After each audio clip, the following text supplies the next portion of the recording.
For all of us with mobile devices, these are chilling scenes. Thieves prying a smartphone from a woman's hands in the subway and grabbing a smartphone in broad daylight on the street.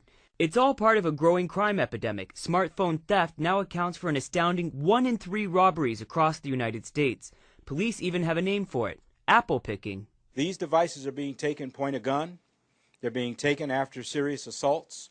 So this is no small crime. New York City last year saw a 40% increase in mobile thefts, and studies indicate that 40% of robberies across major U.S. cities involve mobile devices. The big challenge? To take the incentive out of stealing these costly gadgets.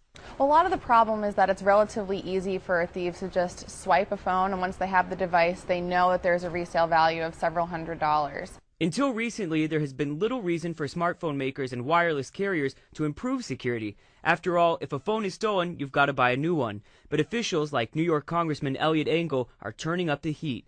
His bill would force wireless firms to immediately cut off service to stolen phones. What I've gotten from the providers so far is not outright hostility, it's more or less ambivalence.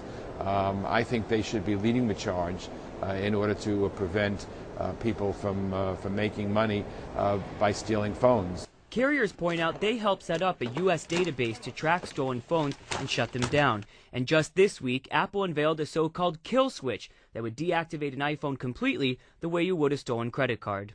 With Activation Lock, if a thief tries to turn off Find My iPhone, or if they even wipe the device entirely, they will not be able to reactivate it because they don't know your iCloud username and password.